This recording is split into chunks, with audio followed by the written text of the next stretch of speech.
जय हिंद दोस्तों, स्वागत है आप सभी का इस वीडियो में। मैं हूं मयूर मोगरे। आज है 22 सितंबर और आज के न्यूज़पेपर द हिंदू में क्या खास है, आइए देखते हैं। वैसे तो आज के न्यूज़पेपर में ज़्यादा कोई खास न्यूज़ जो है वो दिखाई नहीं दे रही है। यहाँ पर आप देख सकते हो फ्रंट पेज पर पुतिन मोबिलाइज मोर ट्रूप्स। उन्होंने कहा है कि न्यूक्लियर थ्रेट जो है ये सिर्फ ब्लफ नहीं है, हम यहाँ पर न्यूक्लियर अटैक कर सकते हैं। इसके वजह से जो शेयर मार्केट है ये भी काफ़ी क्रैश हुआ।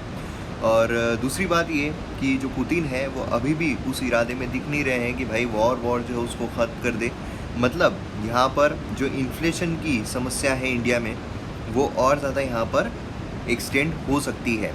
दूसरी चीज़ जो हमें देखने को मिलती है वो ये है कि जो सैंक्शंस है रशिया पर वो अभी हटने नहीं वाले हैं। तो इसीलिए यहाँ पर जो ट्रेडिंग है इंडिया और रशिया के बीच में उसमें अभी भी जो डॉलर्स है उसका योगदान नहीं होने वाला है। नेक्स्ट यहाँ पर जो इंडिया और रशिया के रिलेशंस है ये यहाँ पर काफ़ी इम्पॉर्टेंट हो जाते हैं अगर हम एग्ज़ाम पर्सपेक्टिव से देखते हैं।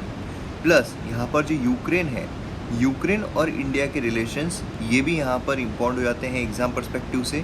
प्लस जो क्रीमियन वॉर है, क्रीमियन वॉर, तो ये भी यहाँ पर आपको पता रहना चाहिए। जो 2014 में जो रशिया है उसने जो क्रीमिया को एनेक्स किया था तो वो भी आपको यहाँ पर पता रहना चाहिए। प्रिलिम्स पर्सपेक्टिव से जियोग्राफिकल लोकेशन यूक्रेन की, रशिया की, क्रीमिया की, ये सारी चीज़ें प्लस आसपास जो स्ट्रेट्स हैं वो भी सब आपको यहाँ पर पता रहने चाहिए। नेक्स्ट यहाँ पर हम बात करते हैं, बाकी कोई भी खास न्यूज़ जो है वो फ्रंट पेज पर नहीं है। नेक्स्ट यहाँ पर कुछ भी नहीं है। नेक्स्ट पेज पर भी अगर हम देखते हैं तो कोई भी खास न्यूज़ जो है वो एग्ज़ाम पर्सपेक्टिव से निकल कर नहीं आ रही है। नेक्स्ट यहाँ पर अगर हम आते हैं तो यहाँ पर भी आप देखोगे तो कोई भी खास न्यूज़ जो है वो नहीं है। अगेन यहाँ पर लंपी स्किन डिसीज़ जो है उसके बारे में बात की जा रही है। कल परसों मतलब काफ़ी दिनों से हम डिटेल में लंपी स्किन डिसऑर्डर जो है उसको देख रहे हैं। देन उसके यहाँ पर अगर हम देखते हैं तो कोई भी खास न्यूज़ जो है वो अगेन यहाँ पर दिखाई नहीं दे रही है। एक जो यहाँ पर रोहिंग्या का इशू आ रहा है, Rohingya migrants have link with Pakistan terror outfits. तो अब यहाँ पर अगेन सिक्योरिटी कंसर्न जो है वो आ जाता है। जैसे फॉर एग्जाम्पल कि कोई माइग्रेंट्स होते हैं, इल्लीगल माइग्रेंट्स होते हैं, और वो जो इल्लीगल माइग्रेंट्स है वो अगर कोई देश उनको पनाह देता है तो क्या वो हमारे सिक्योरिटी को भी थ्रेट पहुंचा सकते हैं? ये यहाँ पर एक बहुत बड़ा क्वेश्चन, मतलब इंटरनल सिक्योरिटी यहाँ पर जीएस पेपर 3 जो है हमारा उस पर्सपेक्टिव से यहाँ पर आ सकता है। तो ये एक चीज़ आपको यहाँ पर ध्यान में रखना है। देन उसके यहाँ पर कोई भी खास न्यूज़ जो है बाकी यहाँ पर भी दिखाई नहीं देती है। मतलब गवर्नर जो है उनका यहाँ पर है। गवर्नर के बारे में मैंने आपको पहले ही बोला हुआ है कि पूरा आपको पढ़ के रखना है। नेक्स्ट यहाँ पर हम आते हैं तो यहाँ पर भी अगर आप देखोगे तो कोई भी खास न्यूज़ जो है वो नज़र नहीं आ रही है। मतलब बेसिकली यहाँ पर जो पॉलिटिकल पार्टीज़ है, एंटी कन्वर्जन बिल है, ये भी हमने देखा हुआ है। एक जो यहाँ पर है कि भाई इसरो जो है सक्सेसफुली उसने हाइब्रिड प्रोपल्शन सिस्टम जो उसको टेस्ट किया है। तो हाइब्रिड प्रोपल्शन सिस्टम जो है वो क्या होती है ये आपको बस यहाँ पर पता रहना। वो भी कोई इतना खास नहीं है कि बहुत एग्ज़ाम के लिए बहुत ही इंपॉर्टेंट हो गया और वो पूछ ही लिया जाएगा। तो ये हमें देखने को मिलता है। नेक्स्ट यहाँ पर भी कोई खास न्यूज़ जो है वो दिखाई नहीं देती है। अब एडिटोरियल पेज भी आप देखोगे तो एडिटोरियल पेज में भी मज़ा नहीं है, मतलब जो होना चाहिए वो कुछ आ नहीं रहा है। यहाँ पर फ्रेटर्निटी, वेजेस ऑफ लिबरेशन, ये भी कुछ मतलब कोई ऐसा ये नहीं है कि भाई बहुत ही ज़बरदस्त आ गया। यहाँ पर पुतिन का जो स्टेटमेंट आया है उस बारे में है। नेक्स्ट यहाँ पर फॉरेन ट्रेड पॉलिसी जो है उसके बारे में यहाँ पर बात की जा रही है। कोई भी यहाँ पर कोई खास नहीं है। नेक्स्ट यहाँ पर अगर हम देखते हैं तो यहाँ पर भी रिस्की न्यूज़ स्टेटस को इंडिया चाइना जो उसी के बारे में यहाँ पर बात की जा रही है। तो इंडिया चाइना के बारे में पहले ही हमने डिस्कस किया हुआ है।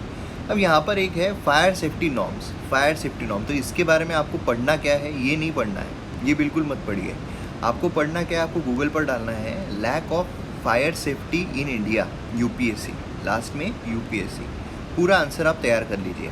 आपको मेंस में क्योंकि काफ़ी सारे बिल्डिंग्स जो इलीगल बिल्डिंग्स है उसमें फायर सेफ्टी नॉर्म्स पाले नहीं जाते हैं जिसकी वजह से आग लग जाती है। तो इसलिए ये जो है ये सर्च कीजिए lack of fire safety in India UPSC, last में डालिए, जो आर्टिकल आएगा वो आर्टिकल अच्छे तरीके से पढ़ लीजिए, अपना आंसर जो है वो बना लीजिए। बाकी यहाँ से कुछ भी आपको मिलने नहीं वाला है। नेक्स्ट यहाँ पर अगेन फ्लड जो मैंने आपको बोल रहा हूँ कि भाई डिज़ास्टर मैनेजमेंट जो होता है, डिज़ास्टर मैनेजमेंट के रूप में जीएस पेपर 3 जो है फ्लड यहाँ पर इंपॉर्टेंट पार्ट है। एक साथ ही तैयार करो ना, ज़बरदस्ती अलग अलग। हमने कल बेंगलुरु के बारे में देखा ही है कि वहाँ पर जो पानी वाटर लॉगिंग की समस्या है उससे कैसे निकले, तो उसमें हमने पॉइंट्स देखे थे। यहाँ पर कोई वैसे पॉइंट दिखाई नहीं दे रहे हैं। ऑलरेडी जो डिज़ास्टर मैनेजमेंट का कोर्स है एमएम अकेडमी ऐप पर वो आप एनरोल कर सकते हो। नेक्स्ट यहाँ पर अगर हम आते हैं रूट्स ऑफ आइडेंटिफाइंग क्रिमिनल्स। अब क्रिमिनल्स जो है उनको आइडेंटिफाई करने के लिए यहाँ पर देखने को मिल रहा है। तो बेसिकली यहाँ पर आप देखोगे तो एक एक्ट जो है वो हमें देखने को मिल रहा है, क्रिमिनल प्रोसीजर एक्ट 2022, ठीक है। ये मार्च में पास किया गया था पार्लियामेंट के द्वारा। और यहाँ पर क्या है बेसिकली कि किसी भी इसको आइडेंटिफाई कैसे किया जाता है। आइडेंटिफिकेशन जो है प्रिजनर्स एक्ट 1920 ये यहाँ पर चलता है, ठीक है। और काफ़ी पुराना ये एक्ट है ना, काफ़ी 1920 में आया, तो सोचिए कितना पुराना एक्ट है। तो ये क्या है, ये बेसिकली अगर आप देखोगे तो काफ़ी लिमिटेड स्कोप रखता है। फिंगर इम्प्रेशन बोलिए, फुटप्रिंट इम्प्रेशन बोलिए, फोटोग्राफ्स बोलिए, जो प्रिजनर्स कन्विक्टेड प्रिजनर्स है उनके, है ना, तो अलग अलग कैटेगरी वाइज। तो यहाँ पर क्या है, यहाँ पर चेंज लाने की बहुत ज़्यादा ज़रूरत है। तो बेसिकली इसमें जो है वो कुछ चेंजेस लाए गए हैं। आप ये आर्टिकल पढ़ोगे तो उसका पूरा क्रक्स जो है वो यही निकलता है कि यहाँ पर जो एक्ट है क्रिमिनल प्रोसीजर ये यहाँ पर लाया गया है, पास किया गया है। और नेशनल क्राइम रिकॉर्ड ब्यूरो, जो नेशनल क्राइम NCRB है, ये NCRB के बारे में आपको पता रहना चाहिए प्रीलिम्स पर्सपेक्टिव से। तो NCRB जो है होम अफेयर्स के अंडर में ये वन स्टॉप एजेंसी रहेगी, ताकि जो प्रिजर्व और स्टोरिंग जो है वो की जा सके, जो डेटा है अरेस्टेड लोगों का उनका, ठीक है। तो ये एक एजेंसी रहेगी, वन स्टॉप एजेंसी रहेगी। एंड यहाँ पर आप देखोगे तो रूल्स जो है वो ये बोलते हैं कि भाई सैंपल जो है डिटेन प्रिवेंटिव सेक्शन, ये 107, 108, 109 ये सब ये लिए नहीं जाएंगे जब तक जो व्यक्ति है वो चार्ज अरेस्ट नहीं किया जा सकता है with any other offence punishable under any other law, ठीक है। तो ऐसा नहीं है अनसन मन मुताबिक आया है चलो भाई तुम्हारे फिंगरप्रिंट्स हो, ऐसा यहाँ पर कलेक्ट नहीं किया जा सकता है। नेक्स्ट यहाँ पर पॉलिटिक्स, ये कोई खास नहीं है, ये भी आयुर्वेदा के बारे में क्वेश्चन पूछा गया है। तो अगर आपको इंटरेस्ट है तो आप ये आर्टिकल पढ़ सकते हो, बाकी एग्जाम के लिए मेरे को कोई खास नहीं लगा। यहाँ पर आप देखोगे तो नक्सल प्रेजेंस देखने को मिल रहा है। अगेन इंटरनल सिक्योरिटी, उसमें लेफ्ट विंग एक्सट्रीमिज़म, नक्सलिज्म, ये ऑलरेडी इस पर क्वेश्चन UPSC 2022 में पूछा गया है। तो ये बेसिकली नॉर्थ ईस्टर्न रीजन जो है उस संदर्भ में पूछा जाता है, तो ये आपको यहाँ पर पता रहना चाहिए। तो इसलिए मैं बोलता हूँ MM Academy ऐप डाउनलोड करो, उसमें आपको सभी कोर्सेज जो है अच्छे तरीके से मिल जाएंगे, है ना। एंड नेक्स्ट यहाँ पर एक आता है कि रतन टाटा जो है ये ट्रस्टी ऑफ PM केयर्स, मतलब ये तो ज़बरदस्त मेरे को एक लगा कि PM केयर्स फंड जो है उसका इतना ये हो रहा था, है ना, बहुत ज़्यादा क्रिटिसिज्म हो रहा था, बहुत ज़्यादा क्रिटिसिज्म हो रहा था। लो भाई रतन टाटा जो है उनको बना रहे हैं most respected person in India, वो अब ट्रस्टी है, अब करो क्रिटिसिज्म। ये कोई न्यूज़ पढ़ के मतलब ज़बरदस्त लगता है। तो ये एक चीज़ देखने को मिलती है बेसिकली।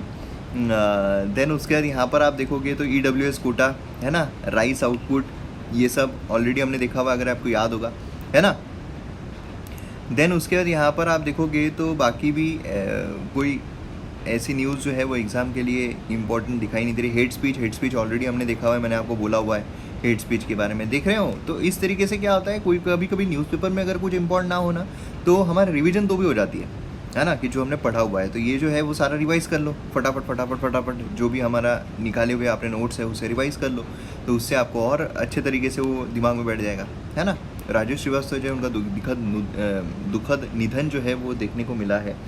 तो ये एक्चुअल में मतलब काफ़ी बड़ा एक लॉस है कॉमेडी इंडस्ट्री को, क्योंकि शुरुआत जो है मेरे हिसाब से जो शुरुआत है कॉमेडी की वो राजेश श्रीवास्तव, मतलब जो ग्लैमरस शुरुआत है, ठीक है, कॉमेडियंस बहुत पहले थे, लेकिन एक जो ग्लैमरस शुरुआत है ऑब्जर्वेशनल कॉमेडी की, क्योंकि लाफ्टर चैलेंज के बाद से ये सबके मुखिया बन गए थे, और जो इतने हाई पेमेंट पर पहुंचा है कॉमेडियन को कि आज कपिल शर्मा जो है एक एपिसोड के करोड़्स लेते हैं, ठीक है, मतलब 70 लाख से 1 करोड़ लेते हैं। तो ये इनके बदौलत है, इन्होंने कॉमेडी को उस स्तर पर पहुंचाया कि भाई कॉमेडियन को रिस्पेक्ट, एक जोकर की तरह नहीं लेकिन एक रिस्पेक्टेबल आर्टिस्ट की तरह देखा जाए। तो इनमें बहुत बड़ा योगदान इनका रहा है और बहुत ह्यूज लॉस है ये इंडस्ट्री के लिए। देन उसके बाद यहाँ पर अगर हम आते हैं तो अगेन चाइना, ये कोई खास ये दिखाई नहीं दे रहा है। देन उसके बाद यहाँ पर अगर हम बात करते हैं नेक्स्ट इसकी, तो ईरान, ये सब दिखाई दे रहे हैं। यहाँ पर एशियन डेवलपमेंट बैंक जो है ना, इसके बारे में आपको पता रहना चाहिए। एशियन डेवलपमेंट बैंक, बाकी इसने फोरकास्ट की है, वो कितना किया है वो इंपॉर्टेंट नहीं, लेकिन एशियन डेवलपमेंट बैंक के बारे में पता रहना चाहिए। शेयर होल्डिंग है क्या है वो सब आपको यहाँ पर पता रहना चाहिए। नेक्स्ट यहाँ पर कोई भी खास न्यूज़ जो है अगेन देखने को नहीं मिल रही है। रिसेशन नहीं आएगा ऐसा बेसिकली यहाँ पर बोला गया। बाकी तो स्पोर्ट्स न्यूज़ है। तो इस तरीके से हमारे न्यूज़पेपर में आज कुछ भी खास नहीं है, लेकिन जो भी है उसे रिवाइज ज़रूर कीजिए। MM Academy ऐप डाउनलोड कीजिए। मिलते हैं अगले वीडियो में। जय हिंद।